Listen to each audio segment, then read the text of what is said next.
అందు ప్రియమైన సహోదరి సహోదరులకు యేసుక్రీస్తు నామములో శుభములు. దేవుని యొక్క మహాకృప మీకు కలుగునుగాక. ఈరోజు దేవుడు మనకిచ్చిన మాట రోమీయులకు రాసిన పత్రిక 6వ అధ్యాయము 4వ వచనము. కాబట్టి తండ్రి మహిమ వలన క్రీస్తు మృతుల్లో నుండి ఎలాగూ లేపబడనో అలాగే మనమును నూతన జీవం పొందిన వారమై నడుచుకున్నట్లు మనము బాప్తిస్మం వలన మరణములో పాలు పొందుటకై ఆయనతో కూడా పాతిపెట్టబడితిమి. ఈ మాటలు రోమియో సంఘానికి పౌలు గారు తెలియజేస్తున్న మాటలుగా మనం చూడగలం.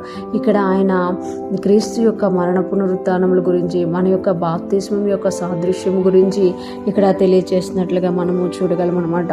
కాబట్టి తండ్రి మహిమ వలన క్రీస్తు మృతుల్లో నుండి ఎలాగ లేపబడను, తండ్రి యొక్క మహిమను బట్టే యేసయ్య మృతుల్లో నుండి లేపబడ్డారు. 3 రోజులు ఆయన సమాధిలో ఉన్నా కూడా ఆయన లేపబడ్డానికి కారణం ఏంటి అని అంటే తండ్రి యొక్క మహిమ బలాతిశయములు అనమాట. ఆయన ఎలాగ లేపబడ్డారో అలాగే మనమును నూతన జీవం పొందిన వారమై నడుచుకున్నట్లు. అంటే ఈ లోకంలో మనం దేవుణ్ణి ఎరగక ముందు మనం ఎలాంటి జీవం కలిగి ఉండేవారం అంటే మరణకరమైన జీవం కలిగి ఉన్నామనమాట. ఏ విషయంలో కూడా నిరీక్షణ లేని వారముగా, దేవుడు లేని వారిగా ఉన్నాము. ఎప్పుడైతే మనం యేసయ్యను స్వంత రక్షకుడిగా అంగీకరించామో మనమును నూతన జీవం పొందిన వారమై నడుచుకుంటున్నామట. అంటే మారు మనసు పొంది ఒక క్రొత్త జీవం మనలో ప్రవహించిందనమాట. ఆ నూతన జీవం పొందిన వారమై నడుచుకున్నట్లు మనము బాప్తిస్మం వలన మరణములో పాలు పొందుటకై ఆయనతో కూడా పాతిపెట్టబడితిమి. మనం చూస్తాం కదా, బాప్తిస్మం తీసుకున్నప్పుడు మనకు బాప్తిసం ఇచ్చే దైవజనులు తెలియజేస్తారు కదా, నువ్వు బాప్తిసం సాదృశ్యం ఏంటి అని అంటే ఈ లోకపరంగా నువ్వు పాతిపెట్టబడుతున్నావు అని మనల్ని నీటిలో ముంచుతారు. క్రీస్తులో నువ్వు లేపబడుతున్నావు అని మరలా మనల్ని నీటిలో నుండి లేపుతారన్నమాట. బాప్తిస్మం తీసుకున్న ప్రతి ఒక్కరికి కూడా ఇది తెలుస్తుంది అనమాట. అంటే ఈ బాప్తిస్మం తీసుకున్న విషయంలో మనం ఏమై ఉన్నాము అని అంటే ఈ లోకానికి మనం సాక్ష్యం ఇస్తున్నాము. ఈ లోక సంబంధమైన వాటిలోను, ఈ లోకంలో ఉన్న వాటిలోను, దుష్టుని యొక్క క్రియలలోనూ మేము మరణించి ఉన్నాము. ఇక నుండి మేము జీవించేది క్రీస్తు కొరకే.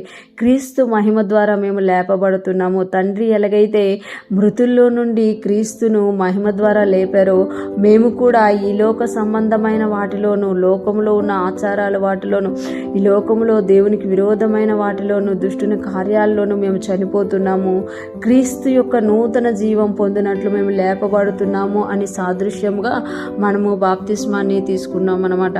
ఈరోజు ఫ్రెష్ మన్నా వింటున్న ప్రతి ఒక్కరూ జ్ఞాపకం చేసుకోవాలి.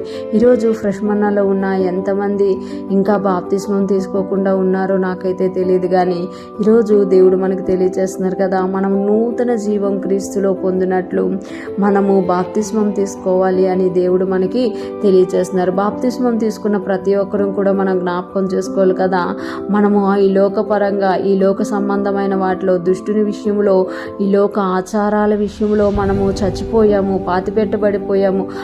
ఆ యొక్క పాత జీవితాలు మనకు లేవు అని మనం జ్ఞాపకం చేసుకొని క్రీస్తులో నూతన జీవం పొందిన వారుగా, క్రీస్తులో నూతన మనస్సు పొందిన వారుగా, క్రీస్తులో దేవుని యొక్క మహిమ చేత మనం లేపబడ్డాం. కాబట్టి మహిమ గల కార్యాలు, నీతి గల కార్యాలు, క్రీస్తు తండ్రి కార్యాలు ఎలా చేశారో మనము అలాగ జీవిస్తూ తండ్రికి క్రీస్తుకు మహిమకరంగా జీవించుదుముగాక. అటువంటి గొప్ప కృపా జ్ఞానం మనందరికీ కలుగునుగాక.